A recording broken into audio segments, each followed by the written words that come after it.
I think I'd love to get going on tonight's webinar. Um, Everyone can hear me, everyone can see me. Perfect. So thank you. Hello, welcome. Thank you so much for joining us tonight. It's wonderful to have you here on Quad Education's webinar, Everything You Need to Know About the College Admissions Cycle. I'm excited to have you here and to join us tonight. So just a few housekeeping rules, so to speak, before we really get going. First and foremost, this webinar is recorded. What that means is you will receive a recording in your inbox within the next couple of days, so not to worry if you need to step out or if you miss something and you'd love to follow up on it. Additionally, we're looking at running this webinar for about 45 minutes. We have a solid 30 minutes of content, maybe even a little bit more. And then we have a question and answer period towards the end. And we encourage you to leave your questions in the chat box at the bottom of your screen. It should be at the bottom of your screen. Yes, drop your questions and we will try to get back to as many of them as possible before the end of the webinar.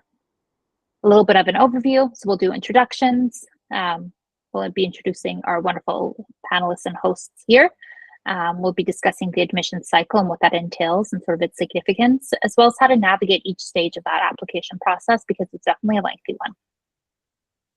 Now, I'm also excited to share a little bit about who we are and what we offer. So whether you've been on one of our webinars before or this is your first time joining, we welcome you. So who is Quad Education? So Quad Education is a globally recognized college admissions consulting firm with the largest team of admissions counselors in the world. We have a 98% success rate, and our students are 11 times more likely to get accepted at their top choice school colleges. We assist students from 6th grade to undergraduate transfer candidates in applying to their dream schools. We are firm believers in starting the college application process as early as possible. For our middle schoolers and early high schoolers, we offer college candidacy and profile development. This process focuses on building each student's resume to highlight their strengths. We want the candidate to stand out, so we will work with your student to identify clubs and leadership positions, find extracurricular activities and volunteer opportunities, as well as assist in creating next year's schedule. Our college development program extends outside of the classroom in the regular school year. Since schools are looking at more than academics these days, our counselors also help plan summer activities. These can include summer courses, internships, shadowing, research opportunities, and giving back to the community through encouraging students to create service projects. Once we've helped create an outstanding candidate, we extend our support to shaping the perfect application. What you're here for tonight. We're here to help with comprehensive application support, from picking the right major to building a balanced list of schools, activity list creations, obtaining letters of recommendation, interview preparation, and of course, applying to scholarships. Our admissions counselors are also essay writing experts who will brainstorm, outline, and edit until your supplemental essays and personal statements are perfect. These essays serve as platforms to showcase the best aspects of our students, drawing connections between their individual life journeys and the overarching themes of each school they're applying to. Whether it's your main application or those extra essays for scholarships, we've got your back with unlimited essays, or I should say edits. Overall, our goal is to build the perfect candidate and application. We utilize every tool in our skill set to ensure the products we create with our students stand out from the rest of the pack. If you're interested in learning more about us and our packages, we offer personalized free consultations via video, phone, or email, ensuring individualized support. Our admissions counselors are always ready and willing to help you through the process, so you don't have to get navigated alone no matter where you are in the application process. With that being said, I'd love to forward it over to our panelists to introduce themselves and who they are. All right, awesome. Thank you so much. I'll jump in. Good evening, everyone. Thanks so much for joining and being here. My name is Dominique. I am an admissions counselor here with Quad, so I work with students all across grade levels, whether, like we mentioned before, whether that's choosing extracurriculars or kind of getting prepped for testing or anything like that, all the way through the end of that application process where hopefully you're going to a school that you love and you're excited about. Just a little bit of background on me. I got my undergraduate degree at Dartmouth College up in New Hampshire. I'm actually visiting there now, so it's a little surreal to be here kind of talking about it after so much time away.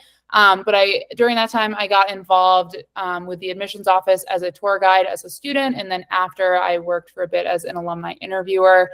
After that, I moved into public education kind of as a career path. I worked with high school students as an advisor, kind of guided them along their journey through high school and into college as well.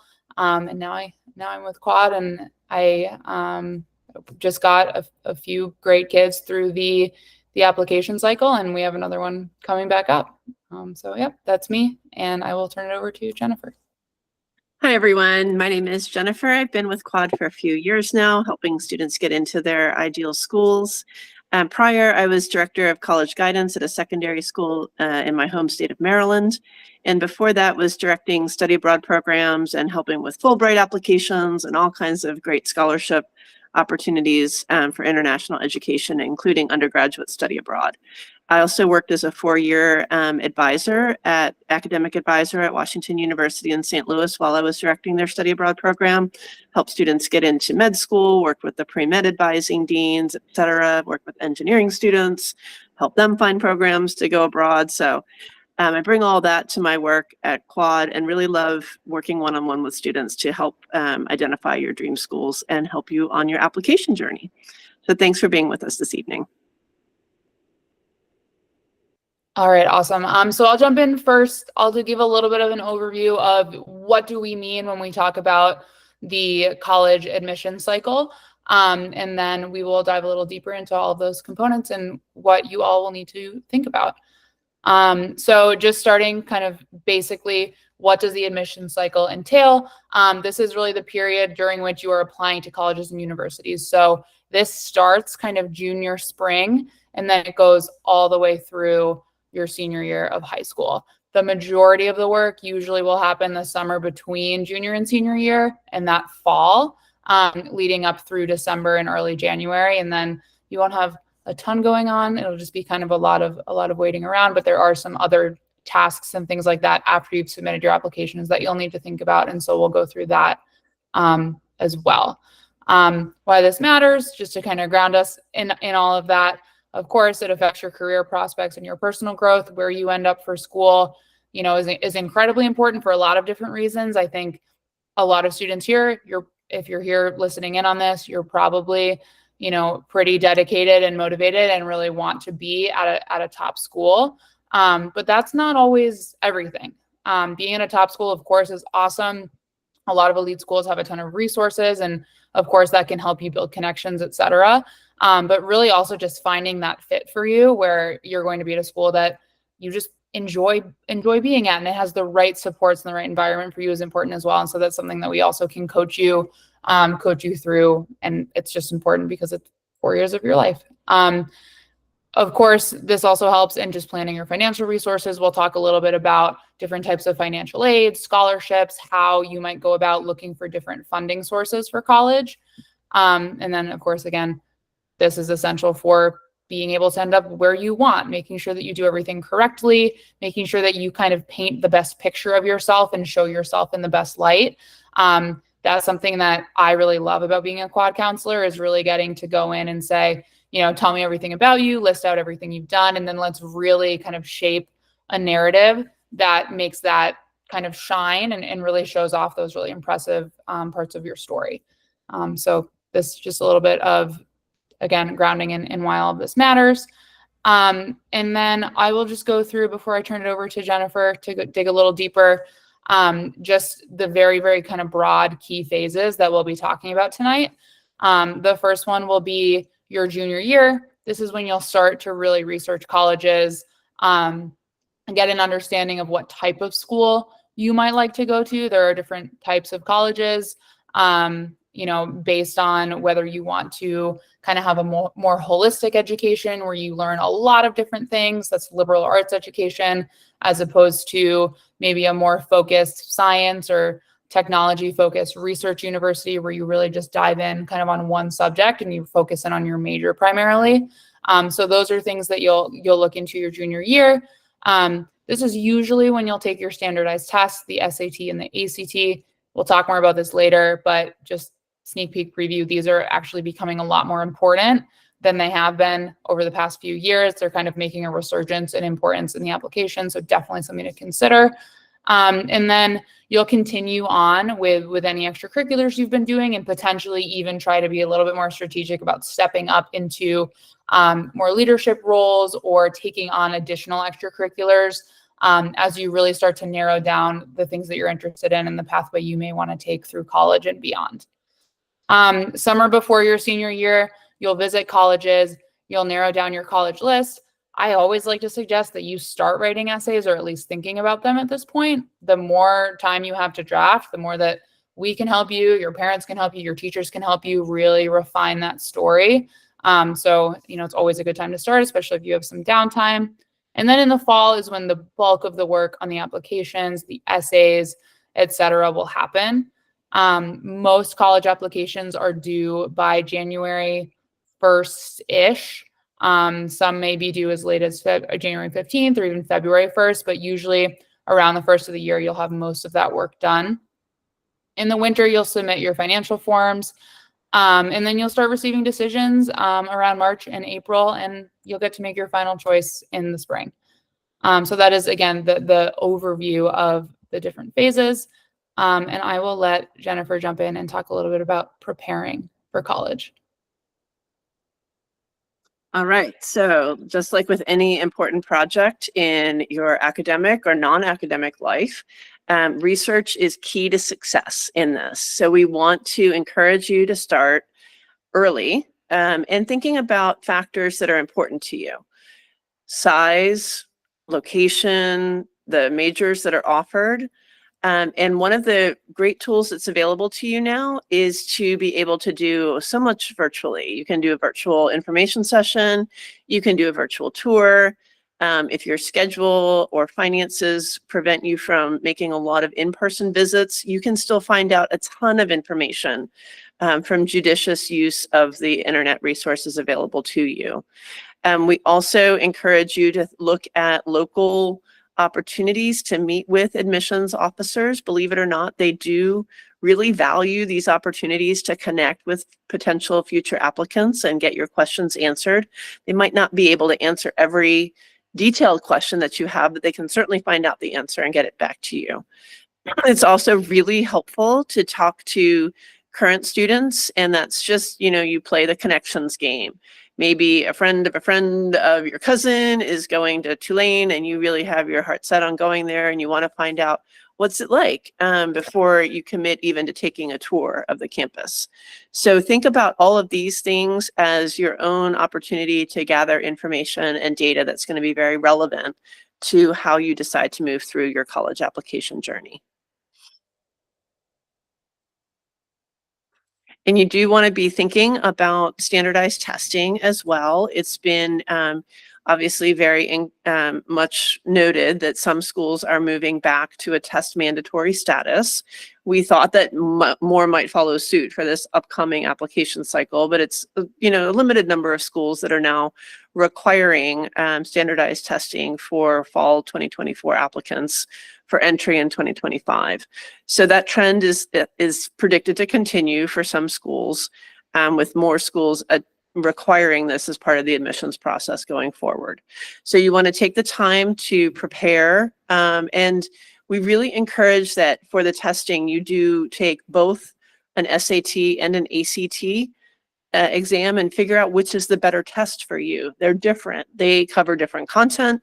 They have different timing on the questions, and all of that is very important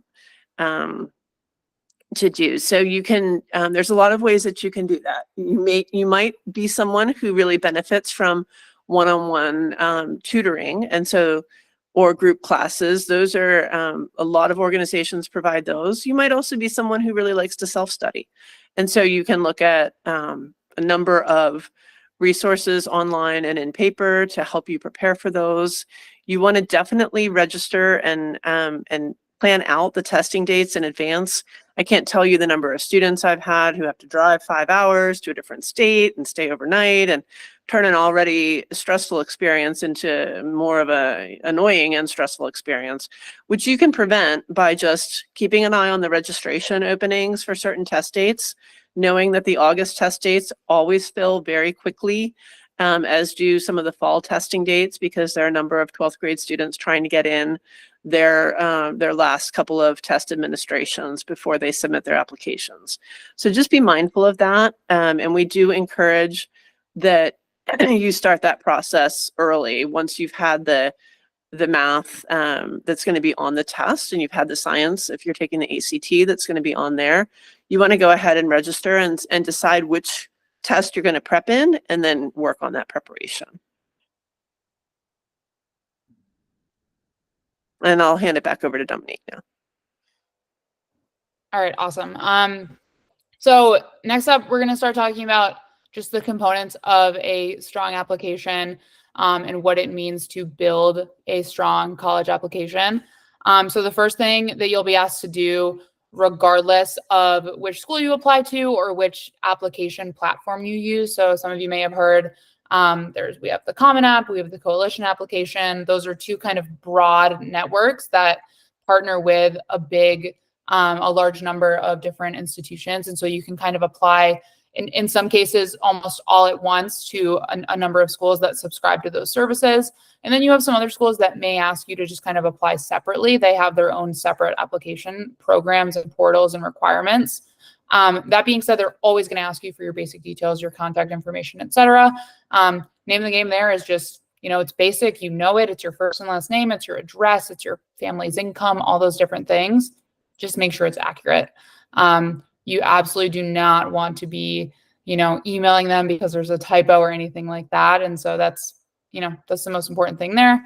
Pretty basic. Your academic record, of course, I think this is the biggest thing that people think about. So this includes your transcripts. So that's all of your grades from 9th grade all the way through 12th grade for every single class you've ever taken. And then your GPA. This may include weighted or unweighted GPA. And I would also add in, this may include your class rank.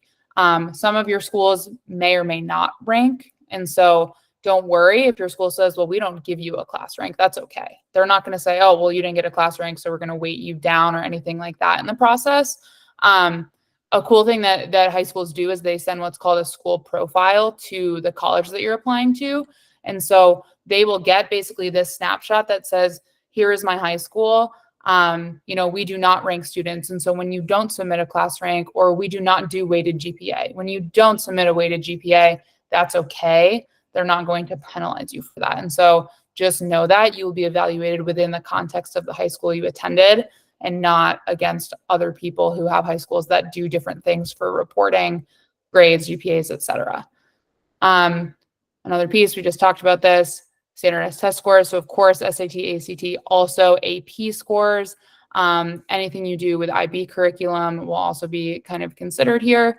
Of course, you want to take the most rigorous courses available to you. And so if you do have AP or IB available at your school, definitely take advantage, especially in those areas of interest. If you are going to claim an intended major in pre-med or in STEM or something like that, they're definitely going to want to see some upper level, science and math classes. And so just make sure you're prioritizing those things.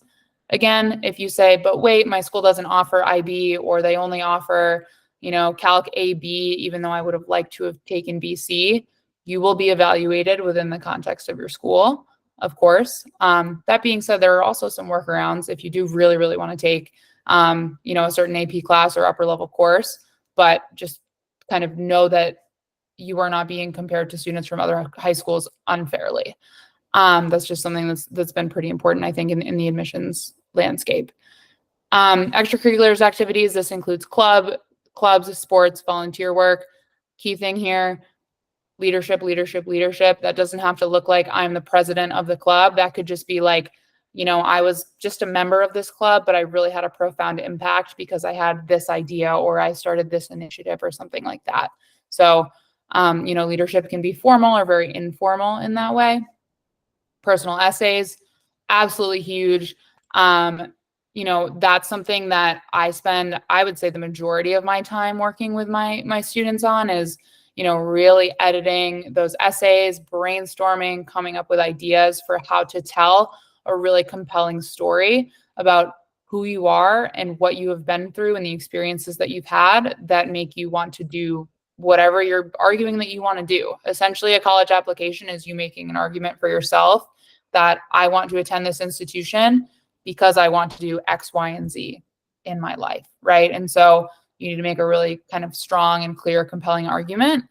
And that's takes a lot of time and it takes a lot of effort and a lot of editing. And so it's something definitely you want to save time for. Even if you don't work with a counselor like one of us, you'll want to involve the people in your life, have them check it over, just really make sure you're spending, enough time to think all of that over. And then finally, letters of recommendation, last big piece. This is from your teachers, your counselors, the mentors, the coaches, the adults that you kind of work with in your life. You'll want them to be able to go to bat for you and speak for, not only, of course, your academic record or how good you are at baseball or anything like that. This is really about character. Are you that person that always is willing to help out and stay late? Are you the first one to show up? Are you, maybe you really struggled in the first half of the class, but you attended office hours every week and you got your grade up from quarter 1 to quarter 4. Those kind of stories can really be told through the letters of recommendation. And so just make sure that you are that good person, kind of well-rounded total package as well. That was a lot. I rambled quite a bit. So I'm going to leave it there and we'll move on to the next thing. So I'd love to quickly hop in here, and that was not rambling, Dominique, at all. Thank you for all of that. I'd love to just do a quick check-in with everyone. I see a couple of questions in the chat that I was hoping maybe we can spend a moment to review. Let's see. Let's start with this one. For essays, do you recommend addressing the question? Like if the question is what makes you unique, should I start off with what makes me unique is ... question mark? No. Don't repeat the prompt in your first part of your essay. You just dive in and answer it without restating the prompt. Dominique, what do you think? Yeah, I would go one step further and even say, I think some of the strongest essays I've seen are really turning what is kind of an essay into a narrative. And so if you can paint some sort of picture, almost think about like a fiction book that you're reading, paint the picture of what you were doing on the day where you realized you wanted to become a biologist or whatever, right? That really will just think about anything you've learned in any of your creative writing or English classes, hook the reader in, right? At the end of the day, the person reading this is a human being. You want them to be interested in you. And so there's no rules here. It doesn't have to be super formal. I say super formal. It doesn't have to be an essay. It definitely needs to be neat and polished and grammatically correct, but there's no rules as far as, the creative license you can take with this. And I definitely would encourage it. Fantastic. I think there's a couple more in here, but I think for this round, we'll get to one more and then towards the end, we can go through the rest. If my high school does offer IB, but I didn't take it, is that okay? Or is there more I should show or do to step up my game? I think this is a tough one to answer. It is, definitely case by case, student by student, sort of what transcript and course load is going to kind of give you the strongest application possible. If your school offers IB and AP, you can pick one or the other. I don't think that there's necessarily a strong preference towards either one. Same thing. This is a little bit of a tangent, but same thing with SAT and ACT. So don't think that, you need to pick one over the other to make a better impression. What I would say is if you are going, especially if you're going to go to a school where it's more of a research university and you definitely want to say, I want to be this major and I'm applying to this specific program, you'll definitely need to show some level of advanced coursework in the area that you're claiming you're interested in and want to move into. And so it doesn't have to be IB, but any way that you're able to take advantage of the more advanced courses at your school, the better. I can give a quick example. I went to a small charter school and we didn't have AP or IB. We had what was called advanced. And so we had advanced biology, advanced chemistry. So I was able to take those classes and that showed up in my school profile. And so the colleges were able to see, oh, well, she doesn't have anything AP on her transcript, but advanced is actually the hardest thing she could take. And she did take that. So really just try to take the hardest classes that you can. Doesn't necessarily have to be like one thing or the other. Yep. And I would just add that you also may have the option for dual enrollment with community college or college coursework in your senior year, depending on your school's policy. So if you haven't already taken advantage of the rigorous courses that your school offers, and you're aiming for top selective institutions, it's really important to go and demonstrate that you're able to work at an advanced level and to have that on your academic package that you're presenting. Awesome. Thank you both for that. I just want to take a quick moment and just comment on the slide you see on the screen. So we always like to offer just a little bit of a thank you for joining us tonight. So we have a 10% off code available to you for any program of your choosing. It's Quad 10 off. And of course, that's something a little further down the way. But yeah, we recommend you pick up your phone, book a free consultation, and really get some time with one of our experts, one of our admissions counselors, who will be able to go through some of the deeper questions that you may have that we might not necessarily be able to cover on tonight's webinar. Additionally, someone asked about some resources. We have a ton on our website first and foremost, but we definitely recommend quick Google search 2024/2025 college application timelines and deadlines. It'll lead you to a ton of really great resources via one search, where you'll really be able to get a lot of information regarding everything and anything that has to do with the college application process. With that being said, I'd love to pass it over back to Dominique and Jennifer. All right, so we're going to dive in and look at application components. What is it exactly that you're going to be working on? You're going to have a personal information section, so you want to just include all of the basic demographic information that they're looking for that's listed here. It's really important to be accurate, and you definitely want to double check and make sure that you're not making any errors or typos in this.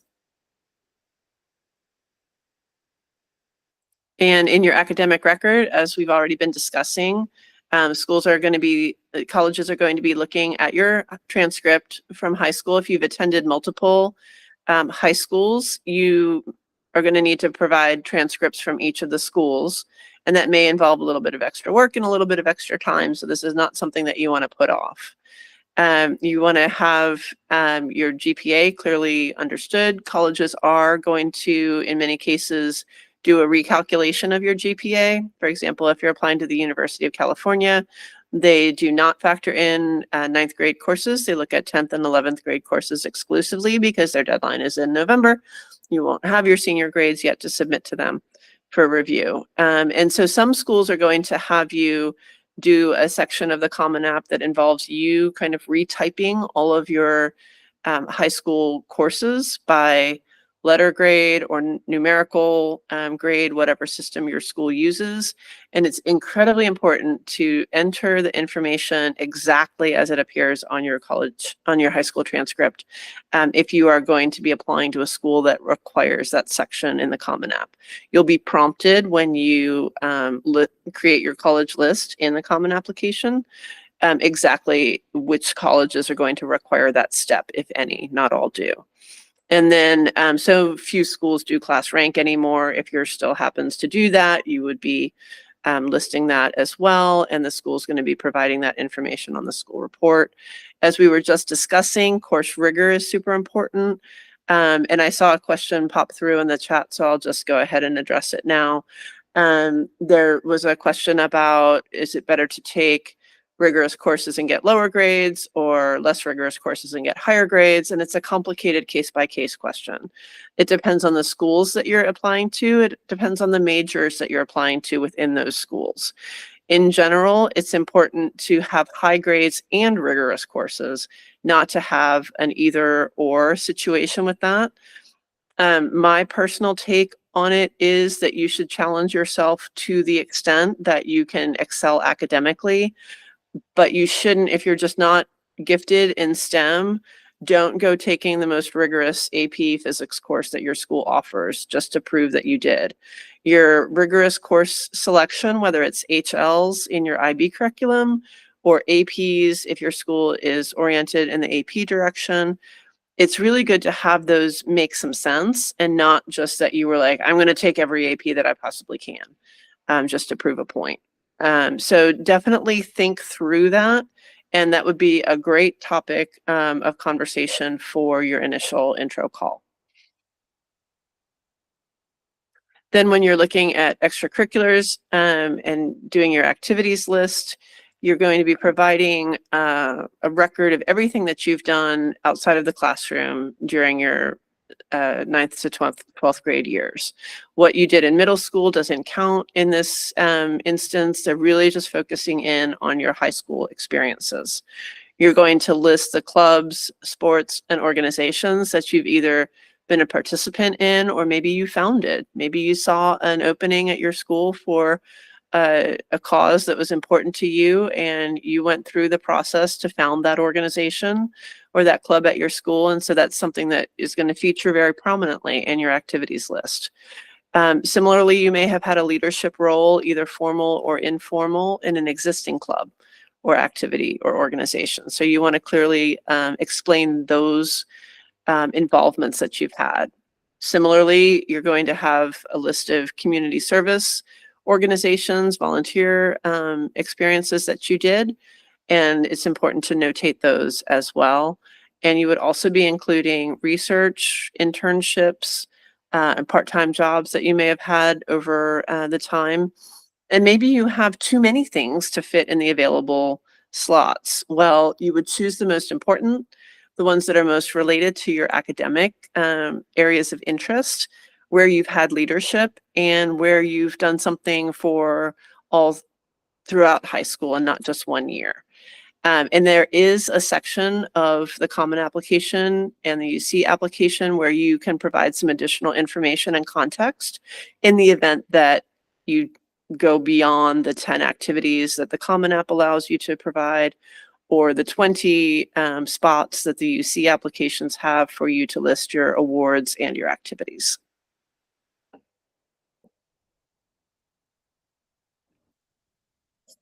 I'll hand it back to Dominique. I want to go back really quick. I just wanted to add something to this extracurricular piece. I see a lot of students make this mistake, and I just want to say something about it. Don't feel like you need to have 20, right? Or even 10, right? So 10, like we mentioned, Common App, I would say, is the most popular platform to use. They're gonna give you 10 spaces. You don't need to fill that. I think some students I work with feel like they really need to fill it. To have 2, 3, 4, 5 even extracurricular activities that you are really committed to and deeply involved in goes a lot further than having 10 that you spend maybe an hour a week on, that maybe you just signed up for because you felt like it was going to look good on your application. That will shine right through. Unfortunately, you're not going to fool anyone by signing up for something that you don't actually like and you're not interested in if you are not actually pouring a lot of time and effort and passion into it. That brings me to kind of my next bullet here, right? We're going to talk about writing your personal essays. You know, one important thing in the Common App, you only get 150 characters being like letters and spaces, so not much at all to talk about each one of your activities. And so you're not going to have a ton of space to really elaborate on all the great things you did. Where all of it's going to shine through is in your personal essays. And so if you only have, 5 activities, that's fine. But if you can really hammer home exactly all of the ways that you made an impact on your community, all the things that you learned in your different extracurriculars and what it made you realize about what major you want to have or what career you want to have or anything like that, that's where you're going to shine. So don't worry so much about the number of activities because at the end of the day, you're not even going to really be able to speak too much to any of them, but really focus on what quality content will I have for my personal essays. I always encourage students to almost keep like a journal. We go through a template together of how they can essentially keep notes throughout their high school journey on all the different experiences they have. Whether or not you win an award, winning an award is awesome. And there is certainly a place for different awards you've won on your application. But even if you didn't, take a couple minutes to jot down, how your science Olympiad competition went. How did you feel and how much did you prep? And, is there a story there? Is there a story there about a time where you really struggled to work with your group, but you overcame it? Anything like that. You're going to be asked a ton of questions like that. When's the time that you've struggled? When's the time that you faced conflict? When's the time that you had a realization about something you want to do in the future? You need to be prepared to answer those questions. And so the earlier on that you're looking into types of sample questions, and you can kind of focus in on, okay, it's not about the number of activities I do, it's really about the quality and the stories I can tell from them. And the more time you spend preparing for all of that, the better this whole thing will go.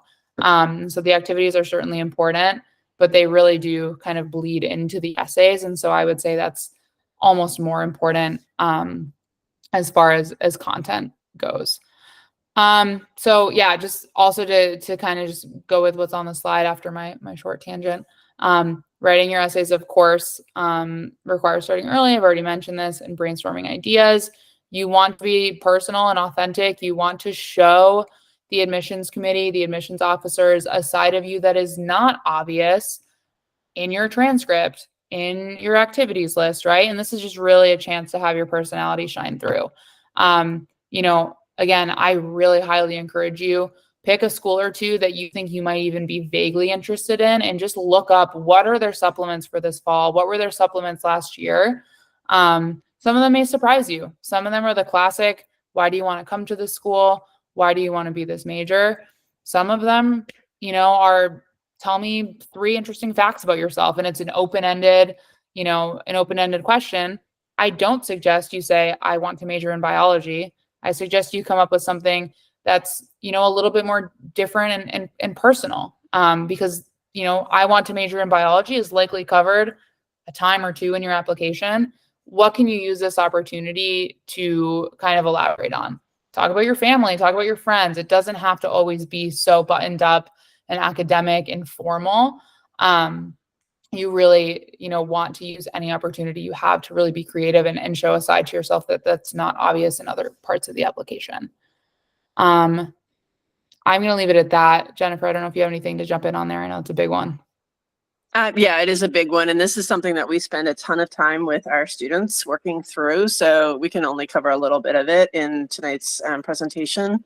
One thing that is very important as you're approaching these essays is to think about how can you show an experience and reveal it and unfold it instead of talk about it from a distance.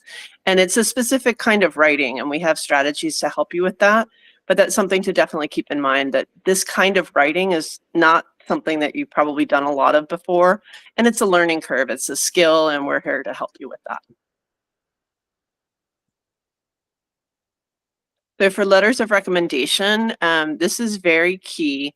You want to pick 2 teachers. Many schools require 2 letters, and they need to be from classroom teachers who know you well and can speak to your strengths. You may have an opportunity to add additional letters. You may not. Depends on the school. And so you might have a research mentor write an additional letter for you. You might have a coach who's known you really well and seen you grow and develop over time. The list is endless in terms of additional teachers that can, or additional recommenders that can prepare a letter for you. But you definitely want to begin talking with your counselor about who you're thinking to ask to write your letters, and work through that together so that you're picking the person who knows you and your academic work, not just they were a good student in my class. That kind of letter doesn't really do very much for you, because the admissions officers can already see that you've done well in computer science AP on your transcript. So you need to make sure that your teacher is going to be able to write a nice, robust letter about who you are as a student and who they've observed you to be. Some teachers may ask for a resume or a brag sheet or other kinds of online forms that they're going to ask you to fill out. You definitely want to give a lot of time for this process. Usually I advise reaching out to teachers in the spring of your junior year and making that ask in person, and then following it up with an email saying, thanks so much for agreeing to write my letter. We'll be back in touch in the fall with the nuts and bolts. And then you do that in the fall when you're back in your senior year. And you definitely always want to be following up with thank yous once they do all of the hard work of writing their letter. All right, awesome. So I'll jump in talking a little bit about just the applications themselves, what actually goes into submitting this application.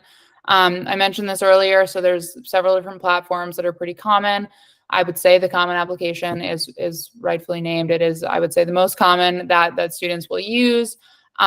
What you'll see there, I know we've talked a lot about all these different components. You will be able to fill out your personal information and submit a personal narrative essay. So this is a longer essay that's really just kind of an about me essay. It's there's a number of different prompts that they give every year, but they also just say you can choose whatever you'd like. And so it's really just, again, I tend to call it a personal narrative. It is a longer essay that you really just want to speak to some aspect of your identity or your experiences that has been really important to you, that you submit once. And so that goes to all of your schools. You submit your personal information once, that goes to all of your schools.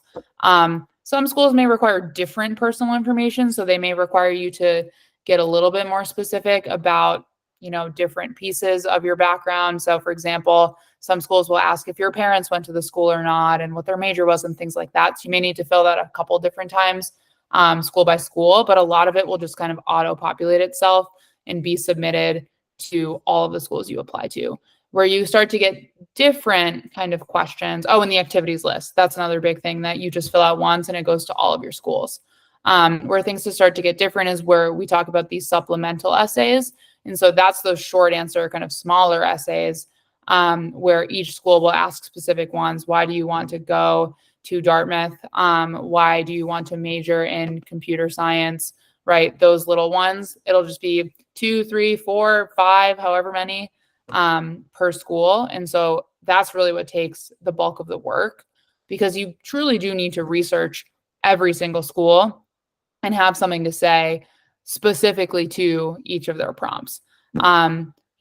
There's, of course, some can sometimes be recycled a little bit. But, at the end of the day, you don't want your essays to be so generic that they could answer multiple schools writing supplement prompts. And so, timing is the name of the game here. Just make sure you're allotting enough time to really dive in, do your research, what classes do you want to take, what professors do you know at this school, and really be able to build out those essays.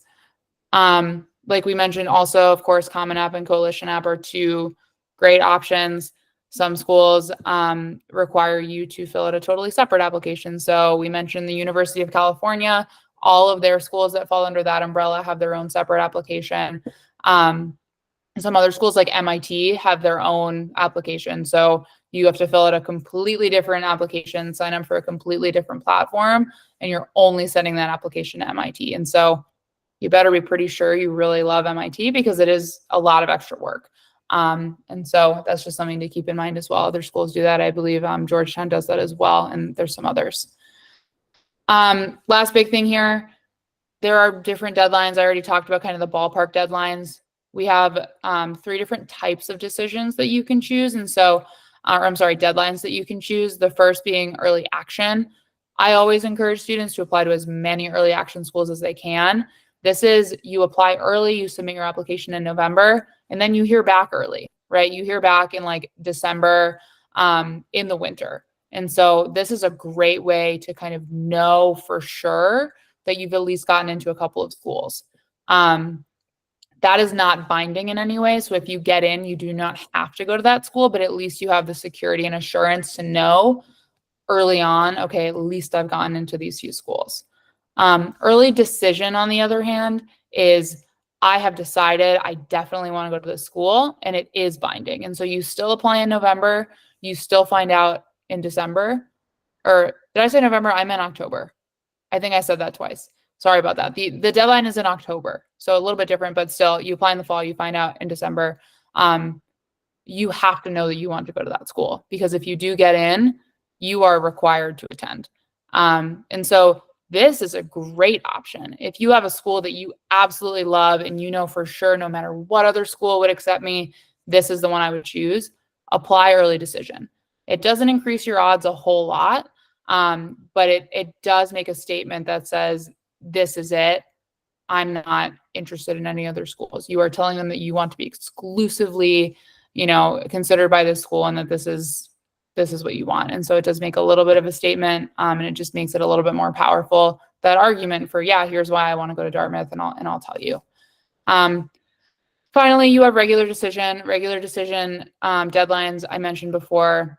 A lot of them are around January 1st, 2nd, 3rd, kind of that first week of January. Some are a little bit later. Some can even go into February, but usually that's around when things start to end. And then you'll find out around March and April when you're getting into these schools. And so always apply early if you can, at least early action. If you have a school that you know for sure you do really love, definitely go for it, early decision. Also, just from a personal standpoint, I applied early decision to Dartmouth, and I was so happy that I knew where I was going when other people were still stressing about finishing their essays. And so that's just kind of like a great feeling your senior year if you can manage to make that happen. I think that's everything for this one. Yeah, I'd like to add just a couple things before we move on here. One note for early action, because it doesn't give you any boost in terms of your percentage chances of admission. It's great to apply to EA if you already know that your grades from junior year are as high as they're going to get, wherever your GPA is. If you think that your senior year fall might be a boost to your GPA, it's actually also advised to wait for the regular round. So there's, again, some nuances here. We need to go school by school. We need to look at your high school's record. And with early decision and EA, the normal deadlines are November 1st for that. And the ED decisions will come out in mid-December. You'll know before your winter break. Some schools will also offer ED2, which is a January decision, which is kind of a second round of ED and a chance for you, if you didn't get into your ED1 school, to express a second choice that's the top of your now list if the first one didn't work out. And so those are just some other little details to keep in mind. Financial aid and support. This one's near and dear to my heart because I would not have gotten through Harvard without significant financial aid, even though it meant paying off student loans well into my 30s. I'm very grateful for the aid that I received. It's a lot of work for families. My parents spent hours on the FAFSA and getting all of that together, but it's worth the work that you put into it to access the aid that's available to you, depending on the school's policies. You will have grants that are need-based financial awards they're not a loan, they're just a gift. You may also have scholarships that are academic or athletic or based on other kinds of achievements. Both of these categories do not, scholarships really isn't financial aid. We call it merit aid, or merit awards. But the fact is that you don't need to repay them. Go to the next slide. And then we have loans and work study, which are also part of your package. I did work study jobs all the way through my undergraduate education. I took out loans and my parents took out loans. So the loans are very important for you to examine that you're going to be able to repay them. You need to look at the terms that you're signing up for. The worst thing that I saw in my years working on college campuses is students that started a degree and didn't finish the degree because of financial issues and really hadn't thought through the whole 4-year cost of that undergraduate degree. There are other ways to get through school, and we can work with you individually on those pathways that make the most sense for you. As you're evaluating your 4-year college journey, we want to make sure that you're well prepared to succeed academically and also to be able to pay for your portion of that experience. And it's really important to have these conversations as a family and look at the whole package before you commit. There's a ton of detail to go into on the FAFSA. We're just briefly going to mention here, in the interest of time, that you will have to gather documents like tax returns and bank statements and other things. You're going to create a FAFSA ID with a student and then do all of your application work online. Then you're going to have to also review that. And then this process happens every year when you're an undergraduate. Okay, Dominique, back to you. All right, awesome. I think that the interview piece of the application process is something that most students don't know about going into all of this. And so I think this is a really important thing to cover. And it's not something people usually think of. They usually think, oh, I submitted my essays, I'm done. Interviews are interesting, I would say, for colleges. There can be a lot of different types. So it's not just, cut and dry. Okay, now I have my interview and I go in and I speak to someone. There's a lot of different things that can happen once you submit that application. One is that you are invited to an interview, either virtual or in person, with an alumnus of that school or an admissions officer, in which case, of course, accept that and speak to them and go from there. Some schools require you to do this, and so you'll know you're going to get an invite, and you'll be required to do this interview and you'll prepare for it. Other schools make it completely optional. And you can actually opt in for some schools where you can go on the site and sign up for an interview. Some schools, however, it's a little bit more almost random. And so when I was, signed up as an alumni interviewer for Dartmouth, I was sometimes matched with students that were living in the same area as me, and I was able to speak with them. But you may not always get an interview, one, based on availability, just of alumni interviewers, right? You may not have the chance to speak to someone because there just may not be enough kind of resources for that. And you may also just not have been chosen for whatever reason. That doesn't mean you're not getting in. I always give this example. I applied early decision to Dartmouth. I did not get an interview, and a number of my peers at my high school did get interviews. And some of the people that got interviews did not get in, and I did get in. And so that's not necessarily an indicator that, oh man, I didn't get an interview, they must not have liked my application. It could almost mean the opposite, where they were sure about you and they didn't need any more information. Sometimes they may treat it as a chance to get more information about you or hear more from you because your application didn't give them a full picture for what they needed. So just keep that in mind. And then, of course, understanding the type of interview can help you prepare accordingly. Sometimes you may be offered an optional interview I've seen with a current student, and they'll submit like a report about you and, what they liked about you and what you talked about, et cetera.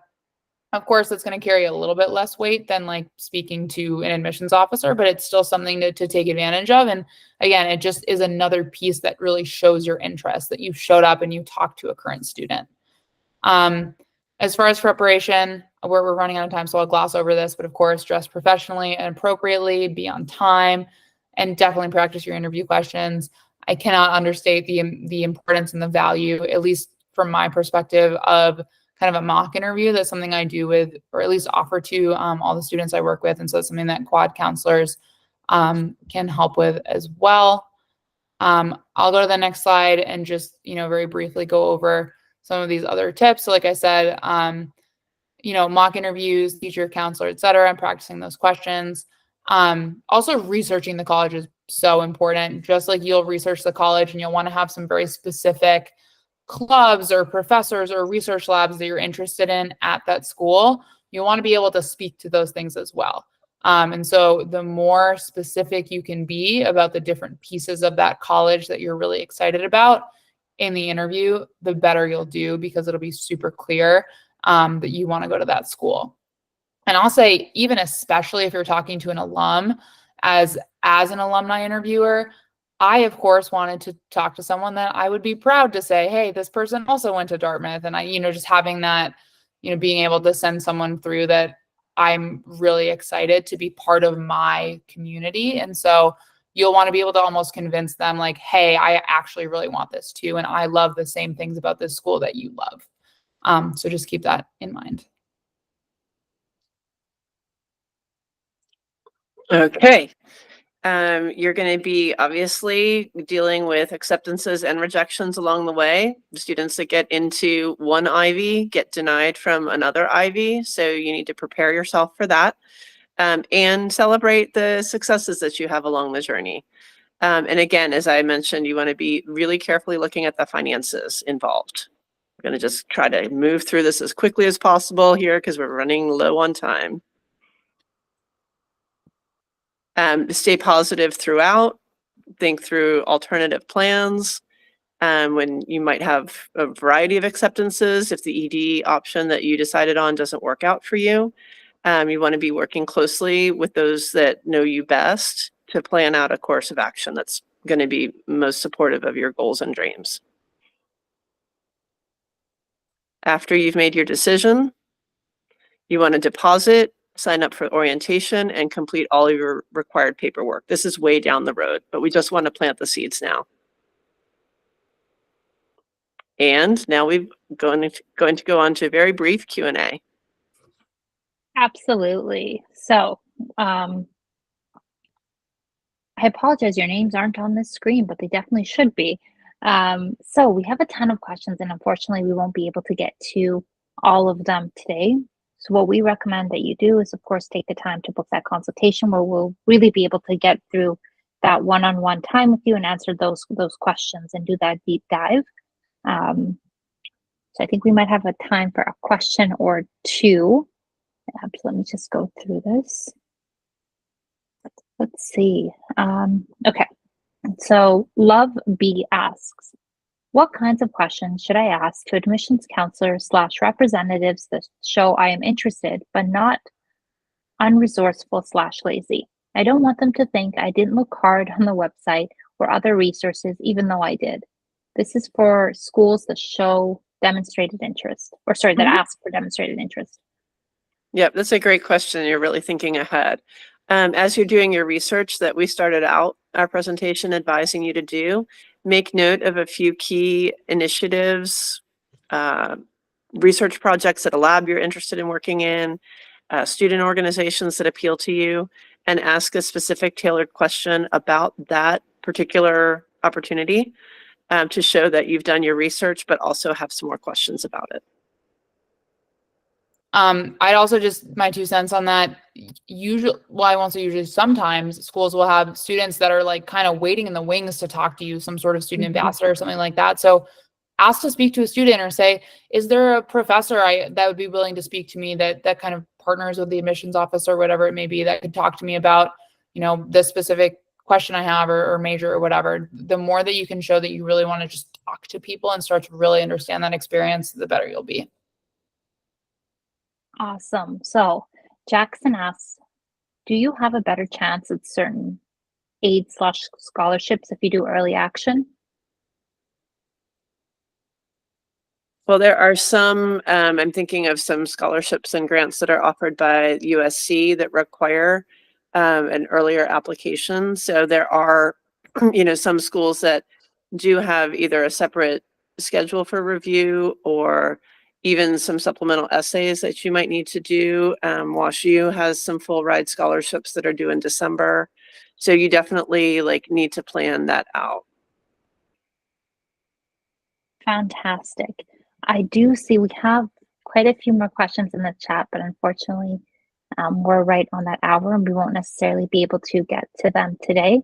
What we do recommend, as stated, is booking that free one-on-one consultation or shoot us an email and we'll make sure that we get back to as many as we can. With that being said, I just want to take a moment to thank you, Dominique and Jennifer, for being with us here tonight, as well as our audience. And we look forward to hosting and seeing you on our next webinar. Thanks, everyone. Thank you. Good night. Good night, everyone.